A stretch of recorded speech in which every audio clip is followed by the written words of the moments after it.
Now, some decisions are incidental and some are small and some, are part of a working day. But sometimes decision-making can be one of the most important days of your life. Maybe a decision you've postponed, and now you understand the penalty of postponing that decision. You've got to do something, and finally you come to the conclusion, today is the day. I now decide. And whether you decide on a new direction, whether you decide on a refinement in philosophy, whether you decide to act when before you haven't acted, you decide on a series of things that you're going to do, you decide. Deciding can be such an incredibly important, very exciting, inspirational day. Also, deciding sometimes starts the process of lifting our self-esteem. Sometimes when you look back on it, the day that you decided was just about as exciting as the day when you finally accomplished the project.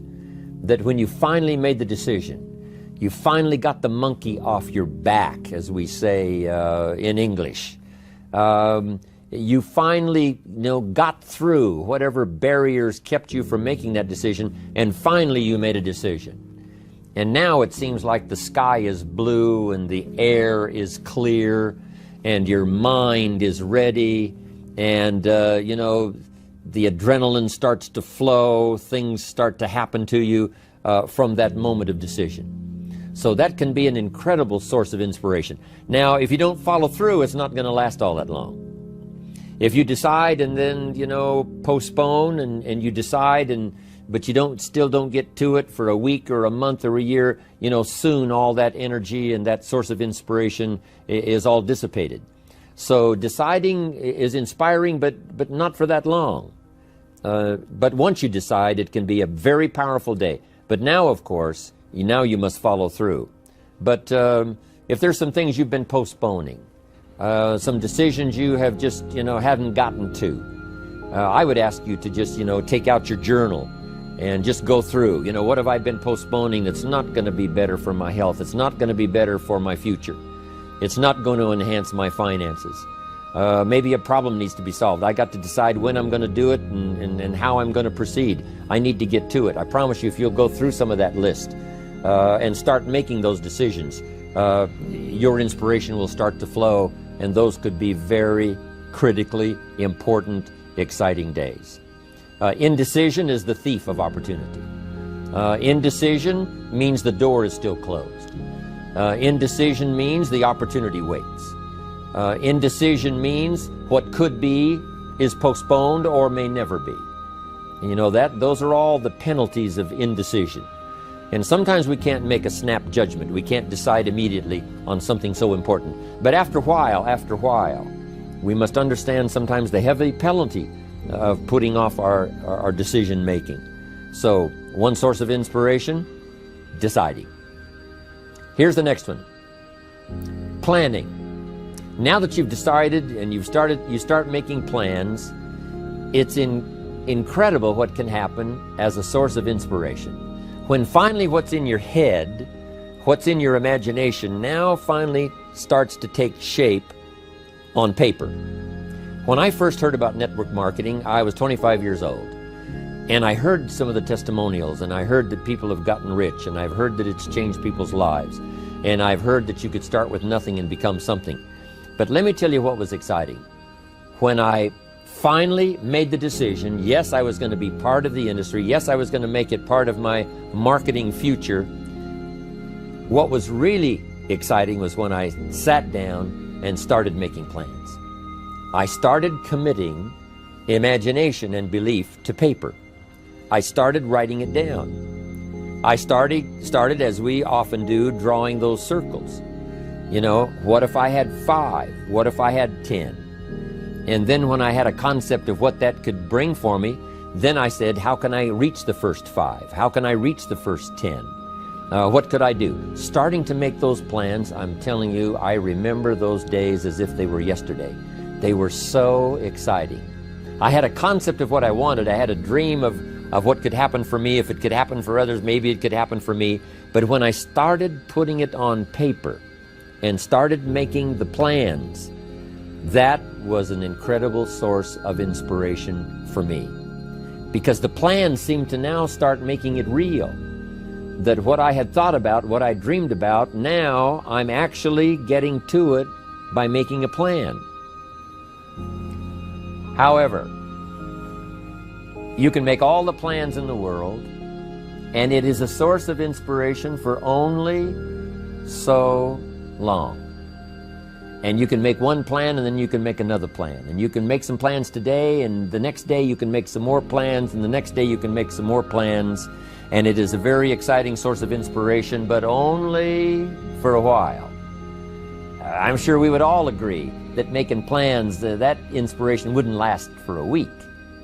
Now, that inspiration now must drive you to do number 3. The first source of inspiration is deciding.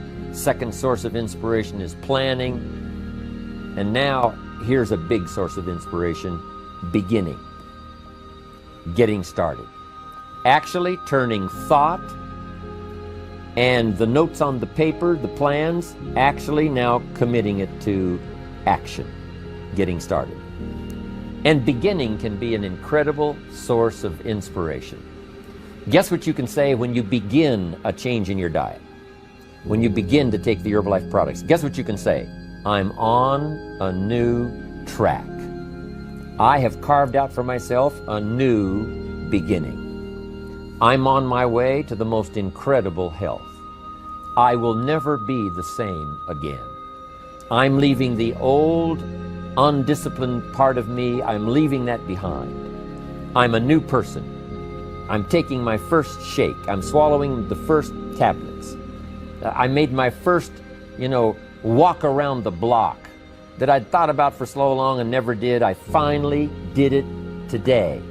I've started. I have begun. That is an incredible source of inspiration. And that is to start, to begin. You cannot believe what can happen to your self-esteem. And many of you have already experienced it. I'm just asking you to begin something new in all the areas of your life. Maybe you've always thought about benevolence, and you just haven't gotten started, or you haven't made the plans, or you haven't made the decision. I'm asking you to start taking that stuff now that's in your head, that imagination, which is very powerful, and it's a great source of inspiration in itself. But then I'm asking you then to decide, use that inspiration. Then I'm asking you to make plans, begin to make plans, use that inspiration. And then if you take that first step, it can be the first step of an incredible journey. And when Mark had his first meeting, when Mark recruited his first distributor, when Mark got his first customer, his grandmother using the product, when Mark got that first few yeses from people, and he started the process, as simple as it was, from the trunk of his car, as crude as the literature was in the beginning, it was a start. And so beginning can be an incredible source of inspiration. And beginning can be many things. Beginning a new commitment to learning. You say, I'm going to have a library second to none, and I bought the first book of my new library today. I'm going to be surrounded by information and inspiration. The cassette tapes and the videos and the books. I'm going to have a library second to none. I've thought about it. Wouldn't it be wonderful? And, I've started making plans. I've provided some space in my room for my expanded library. But here's what's exciting. I got the first book today. I've gotten started. This is just the first of many, many books. This is the first of a whole flow of information for me. This is the first time. You want to learn a new skill and you sign up for a class. Let's say you want to learn accounting or something, and you sign up for the class and you take the first class. You get started. You'd thought about it. You made some plans for it. You made some time for it. But there's nothing like sitting there in the class with the pen in your hand and the pad ready to take notes. Here I am. I'm starting on a new journey of learning. But the real question is, if we fight what's happened, We got a problem. We got to decide, what are we going to do with what's happened in our life? How are we going to take this? How are we going to mold this? How are we going to turn our life around? Because when you come up with a new meaning, you get a new life. So what are we going to do in this session? Well, in this session, we're going to take a look at something from a different perspective. We're going to ask you this question. What is the single force that controls the quality of your life? If there was one gift our Creator has given us, or the universe, whatever you believe,